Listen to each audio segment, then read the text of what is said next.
did he do? He lied. He was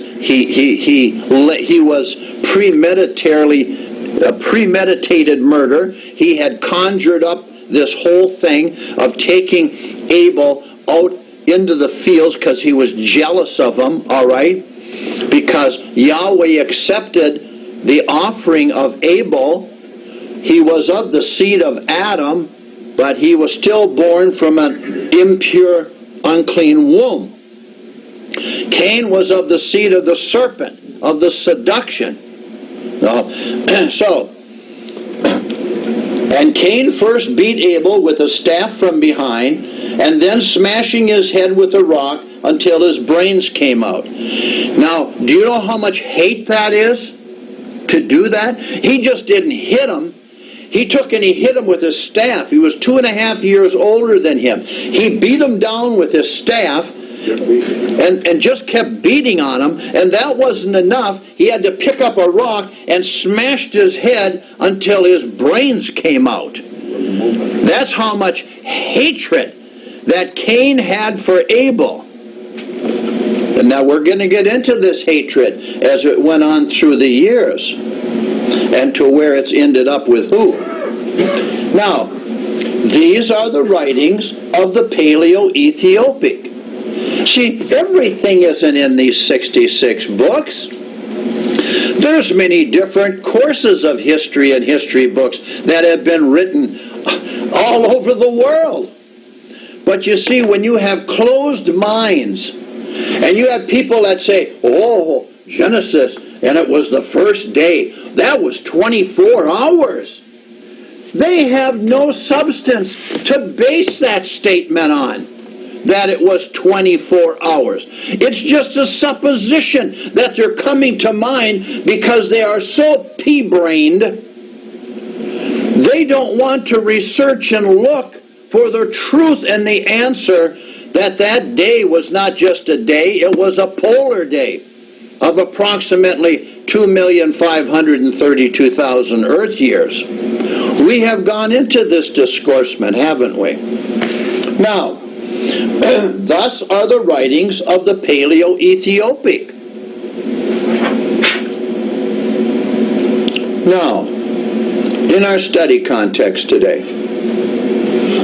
the land of Nod, in Hebrew, it means Eretz Nod. Eretz means this place, earth, this place. We are here in this Eretz today as we put this presentation on. In this place, all right? It could, Eretz could be earth or a place. A place on the earth is what that is, okay? Yes. The land of Nod in Hebrew means Eretz Nod. It is a place in the historical book of Genesis of the parchments located to the east of Eden. Now remember, I told you they went to the east of Eden, to which Cain chose to flee after murdering Abel. The Hebrew word Nod means wandering. Remember, they were cursed of being a wanderer. Remember the curse that was put on Cain? Right. He went into the land of Nod. Well, Nod means wandering. And Cain went out from the presence of Yahweh and dwelt in the land of Nod on the east of Eden. Remember, we went into the map and I showed you that. I've told you about the DNA substance of their blood, all right? Turco-Mongolian, Asiatic. That is recorded in Genesis 4:16 of your King James. Up just a little, please. Now, Nod, as you can see it written in Hebrew here, is the Hebrew root of the verb to wander.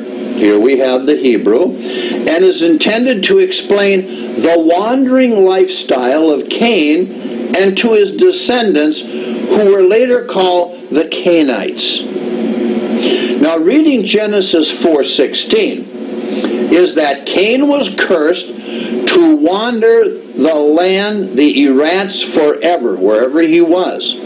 Not that he was exiled to a land of wanderers, otherwise absent from the old parchments. And of course, Judaism, and people called Jews today, the wandering Jews as they were referred to, until the land of Palestine, or the land of Canaan, through the Balfour Declaration, signed by Jews in London, gave them the land of Palestine and Canaan, of which they were not really entitled to, under the supposition that they are the Israelites of old, of which they're not. And I would like to spend a moment on this, because there is a doctorate, a Jew doctorate. His name is Sands, S-A-N-D-S. And you can go into your Google search on your computer, and he wrote a book with some of his aides and proved unequivocally that the Jews of today are not the Israelites or the Hebrews, and he's a Jew. And they are not even entitled to the land of Palestine or the land of Canaan. And it's the hottest selling book going in Israel and in New York. Now, out of their own mouth, out of their own doctorates and teachers and professors, these things are. Now, here's a picture that was taken from the French, in France, in the 1600s. It was a painting. It's entitled, "Cain Flying from Lying Before Yahweh's Curse." He's flying away. Now, this is descriptive. It's not that Cain grew airplane wings, okay, or whatever, and that he has some type of a super propulsion, but flying means he's fleeing. He's fleeing away from Yahweh's curse, because Yahweh put a curse on him that he would be a wanderer. Didn't we just go through that? Yes. And here it shows this motley crew here of Cain. Again, Cain was of the serpent seed.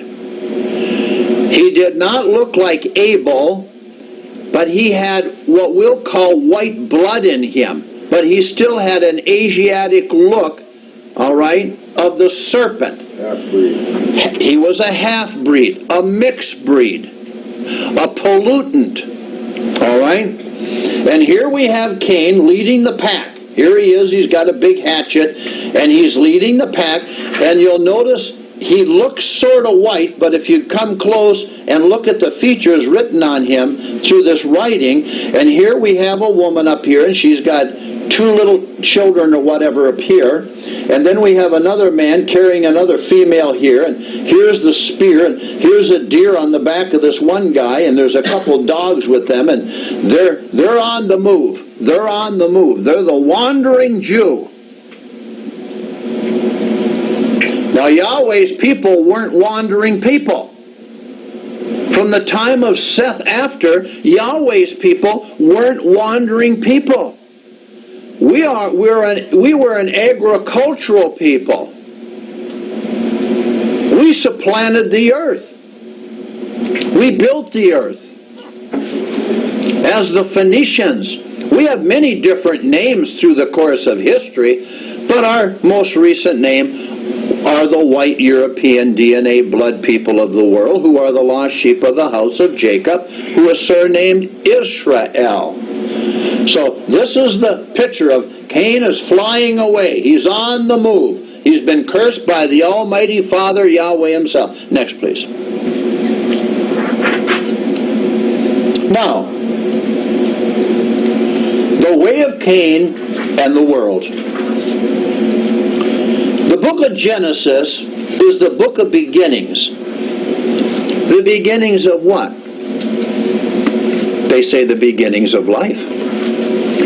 Well, that is true, but it's not quite that simplified. All right? The book of Genesis is the beginnings. If we go to Genesis 2:7, when it says that Adam, Yahweh's son, and he was the breath and the spirit of the Holy Spirit of Yahweh was breathed into him as a spiritual being. That Adam of 2:7 became human, not a human, That's mispronunciated. He became a human, H-U-M-A-N, a who spirit man. But prior to Genesis 2:7, there were other life forms, and there were other cities in the world and civilizations that had been here hundreds of thousands of years ago, right up to millions of years. We've been through this dissertation in the scientific physical evidence and things that have already been introduced here, all right? But I just wanted to bring this up here. So you've got to be careful when you refer to the book of Genesis as the beginnings. You've got to say the beginnings of what? And the story of Cain and his children give a glimpse into the inner workings of the world, even today, February 20, 2010. If you understand Cain, you will have a better understanding of our present world that we live in today. Our world is the world Cain built. I want you to let that sink in. I want you to let that sink in real deep. In other words, the present political and religious system and financial system of the world is what Cain has built. Now they'll say, well, Cain built the first city. No, he didn't. There were many cities on the earth's surface because there were many civilizations and other life of people prior to Adam and Eve and Cain and Abel. There were other life forms and people here. Cain built his first city. See, not the first city of the world. Cain built his first city. This is important. This is why this lecture is going to go into depth and fill in a lot of the cracks and the pieces today.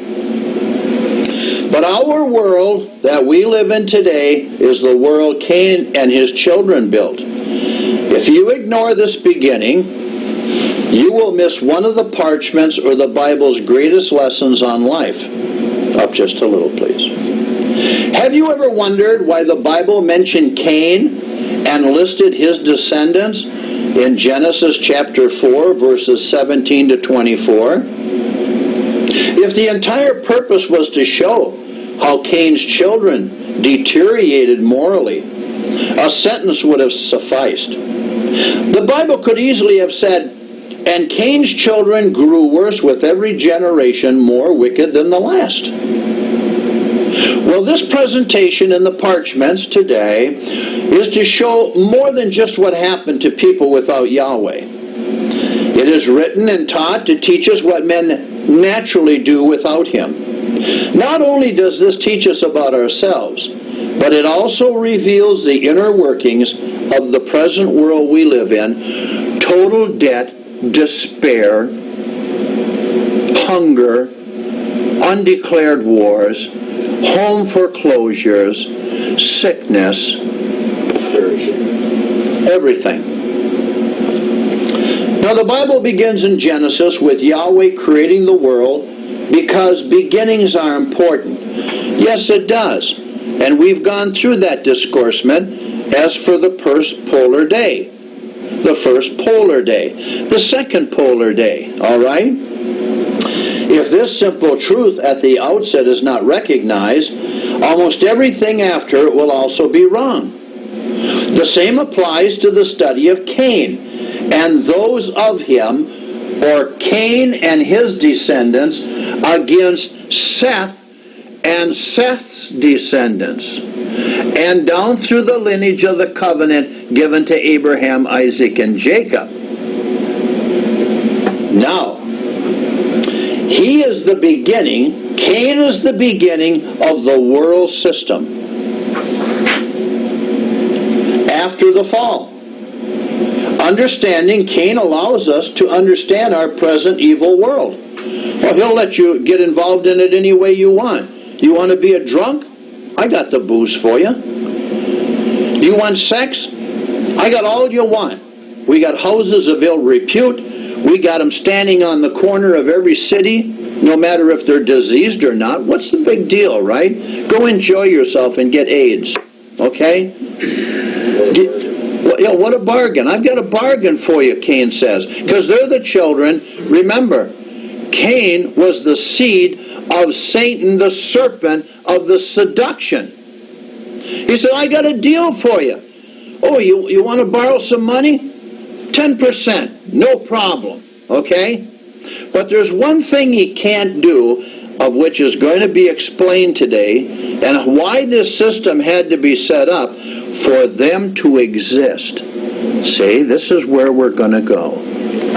Now, after the fall, to first understand Cain and his children, a little background is necessary. What kind of world was he born into? What kind of life was he expected to lead? And what type of person was Cain? These are pretty powerful questions. See, when you go in the military and they train you that you're going to go fight an enemy, they teach you all about that enemy. What kind of weapons he has, what his uniforms look like, the way he fights, all kinds of things. These three questions here: what kind of world was Cain born into? What kind of life was he expected to lead? What type of person was Cain? These are questions a lot of people have never asked, even though they've read their Bible 40 years. Now, and to Adam he, Yahweh, said, because you have listened to the voice of your wife, and you have eaten of the tree of which I commanded you, you shall not eat of it, you shall not call and lay with it. Cursed is the ground because of you. Now this is what's being said to Adam. Cursed is the ground. That was a curse put on Adam for listening to his wife. You understand, you husbands out there? Are you listening? Look what Adam got. He said, you shall not, because you have eaten of the tree which I commanded you, you shall not eat or call, lay with. Cursed is the ground because of you. In toil you shall eat of it all the days of your life. That means you are going to work the field. You're going to work the land. Thorns and thistles it will bring to you. It doesn't mean that all the crops are going to be good. And you shall eat the plants of the field, and in the sweat of your face you shall eat bread till you return to the ground, for out of it were you taken. And this is symbolic here. This is water, earth, fire, and air. Okay, the mineral form. You are dust, and dust you shall return to. That is the temporal body, not the spiritual body. And Yahweh drove Adam and Eve from the Garden of Eden. It says this in Genesis 3:24. In other words, they're going from the good life into a life of labor, physical labor, that if you want to eat, this is what you're going to have to do to eat and survive. All right? Now, you know, Yahweh did not curse Adam and Eve. He cursed the ground because of them. It would yield thorns and thistles and weeds wherever Adam and Eve tried to grow anything. As a result, they'd have to work hard, they'd have to go in the garden, and these thorns and these weeds, they'd have to get a hole, and they'd have to get in that garden, and they'd have to hold that garden to make sure the crops are going to be okay, and they would sweat of their brow getting there to protect the plants that were going to keep them alive. And people still get in their gardens today, and they weed out the thorns and all these sappers, right? Etc. All right? Now,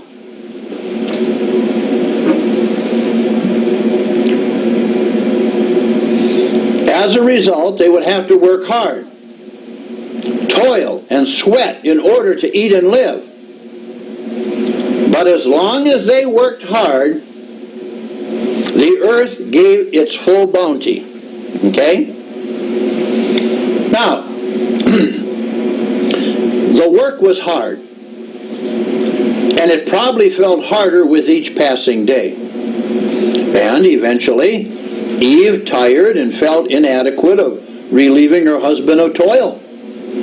And this can explain her statement, I have gotten a man with the help of the Lord. Now this is true on this statement here. With the help of Baal. The seduction at this time that Satan had seduced her, I have gotten a man with the help of the Lord. Of Satan, Baal, Lord. If you go into the Strongs and you look up Baal, it'll tell you Lord. Lord means Baal. Recorded in Genesis 4:1. Now, here was someone who could help them in their work. But this first child was also a total surprise. Only first-time parents can truly appreciate the additional difficult work a baby brings. It must be remembered that Adam and Eve were the first parents ever of their kind or species. They had no one else as per their race to tell them what problems came with a child. They also had another surprise. Adam had been made and formed in Yahweh God's image. In appearance, Adam resembled his maker. Eve was made from Adam's rib. Although she was female, woman, she still looked a lot like Adam. Cain may have had some of their racial features, but he certainly did not look exactly like them because he came from the seed of the wicked one. He was a mixed breed. He was different. And it would be years before he could help them. So Eve named the first one Cain. This word is similar to another word meaning fixity, a spear, from a lance striking. It also was a play on the word to get. This name also describes Cain's character. He was stubborn. He was quick, and he was very sharp with his mouth. And Cain's children are still that way today. Now, Cain and Abel. And again, she bore Abel. Well, it was, they say, his brother, but Abel was born 2.5 years later of the seed of Adam. Now, we're going to get into something here which is very important for people to understand. Abel was as different from Cain as Cain was from their parents. By this time, Adam and Eve probably began to accept the fact that their children would not be like themselves. Abel's name meant emptiness or vanity, figuratively something transitory and unsatisfactory. He was not stubborn like Cain, nor was he sharp and quick, and as a result, he was given different chores. Next. Now Abel was a keeper of the sheep. Cain was a tiller of the ground. See, the ground had yet to be cursed. Cain was tilling it yet. Now I want you to remember this now. We're going to get into some important things. Cain was the first-time farmer. He followed his father in toiling for food and life. Abel was the first full-time shepherd. His character made him unstable to be a farmer, and we will see more about Abel and sheep later when Cain describes his younger brother. Now the first difference of Cain and Abel was physical. The second was in character. Now the third difference came in the distribution of family work, and Cain grew to resent this. At this time, Adam and Eve either ate no meat or very little. Meat eating increased only after Noah of Genesis 9, 1-7. Their main diet was fruits, grains, and vegetables. Sheep provided wool for clothing and milk. Cain made the mistake of comparing. In his eyes, Abel was not contributing enough to the family. Cain worked hard in the fields, while Abel wandered the hills. His compassion became resentment, and eventually became a firm belief that his little brother, so-called little brother Abel, was lazy. The final breaking point came when Cain and Abel brought offerings to Yahweh. Their parents must have taught them non-ritualistic forms of sacrifice. Since Yahweh had not given any commands concerning this, they were free to offer whatever they chose. Sacrifice was acknowledgement of Yahweh as being sovereign and the creator. It was an act of honoring Yahweh. So Cain brought to Yahweh an offering of the fruit of the ground. This is recorded in Genesis 4:3. Compare this with Abel. Abel brought the first of his flock, and of their fat portions he brought the best. Abel brought the best. Cain just brought whatever he could lay his hands on. He didn't care. I mean, if he had to, he would have brought a used banana peel. He thought anything would do for Yahweh of all the earth. It wasn't that he didn't care or didn't try. If he didn't care, he wouldn't have brought anything. He just didn't think it was very important. Just like people today, they go to their church services, and they will this weekend, and they go in and they are so pious in there, and they sing their songs, and they say their adieus, and they pay and pray on the plate, and then after that they'll all run out. Here we go. Let's get out of here. Let's get to that restaurant and have lunch, because we're all looking good and we're dressed up and we're pretty spiffy. We're going to go out for lunch today or for dinner. And they go, and they're no sooner, they're not even out of that church building 10 minutes, and they're sitting down at the plate with their ham hocks, with their forbidden food. And not only that, they can't even humble themselves and ask a blessing on that food that Yahweh, the Almighty Father, and we can refer to him as the Christ in the flesh, Yahweh in the flesh, allowed that food to grow for them to partake in. That is how obstinate and rebellious these people are. For Yahweh said, "They will love me with their mouth, but their heart is far from me." And you wonder why we have problems in our land today? There is about as much thankful to the Almighty Father as the man in the moon. And there's no man in the moon. Now, but how could Cain ignore one of his parents' greatest teachings? The only answer is that he thought something else was more important. Cain was brought up to be of a helper that Eve could not be. Secondly, Cain, his parents, well, his father was the serpent, Satan, and his mother was Eve. His true parents were not Adam and Eve. This marked him indelibly. Farming was what he did best. It was his job. And he took it seriously, perhaps too seriously. Anything that interfered with or didn't contribute to his job, he probably considered unimportant, or at least wrong. Cain did honor Yahweh, but not with his best. His best was reserved for his family or for himself. Abel, on the other hand, honored Yahweh because his parents had taught him to. He probably knew he wasn't as great a provider as his brother, but whatever he could do, he did to the best of his ability. He also wasn't attached to his work like Cain. He didn't hold to his sheep as Cain did to the crops. Abel honored Yahweh, and Yahweh honored Abel. Cain did not honor Yahweh and found himself left out in Genesis 4, verses 4 to 5. And all of a sudden, this became very important to Cain. Oh, please. He had been outdone by Abel.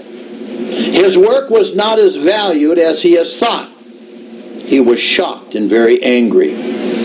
Now, most people today, and sad to say mostly all people, have not only been fooled into the wrong type of work, but also into believing that work is important. Their work is important, valuable, and necessary. Now, question the value of anyone's work, and many will grow defensive if not angry. This is not to say that work is bad. Yahweh formed Adam to work in Eden. Work is good, but certain types of work and the values attached to them are wrong. A simple example can be seen in the need for clothing and transportation. Both are necessities.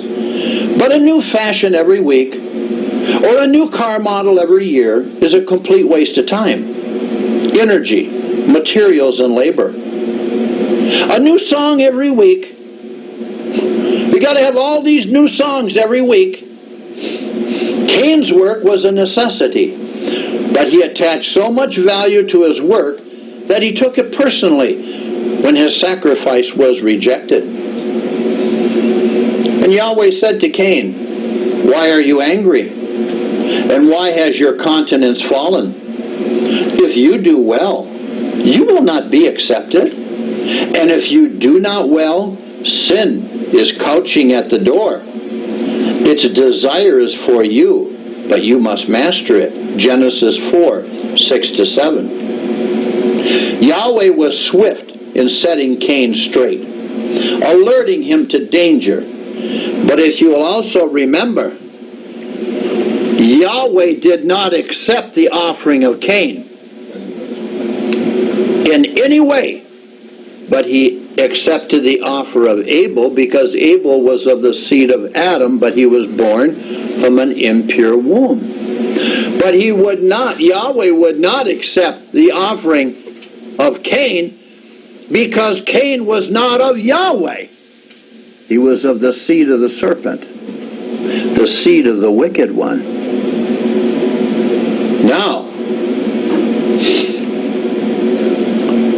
Yahweh was swift in setting him straight, alerting him to the danger. He wanted Cain to examine his own anger and resentment.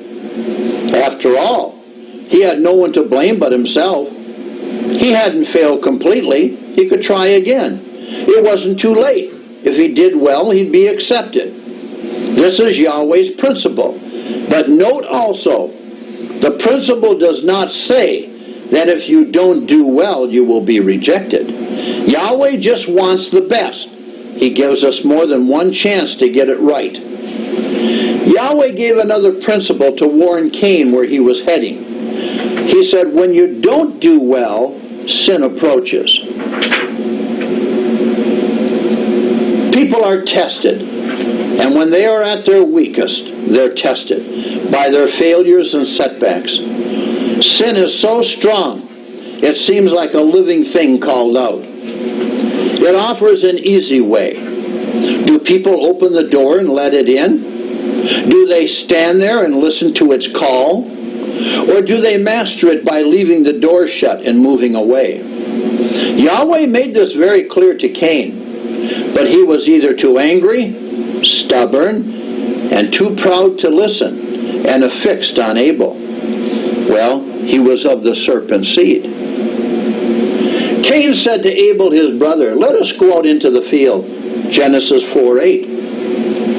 Cain asked for help, and Abel, not of the same seed as Cain, went to help him with what he could. And when they were in the field, Cain rose up against Abel and murdered him, killed him. This was premeditated murder. Here Cain provides the second example of man knowing good and choosing evil. An examination of Cain's motives demonstrates the twisted logic of a sinner. He resented Abel, and since he was proud and believed he was right, he could not blame himself. He could not blame Yahweh, so he blamed Abel.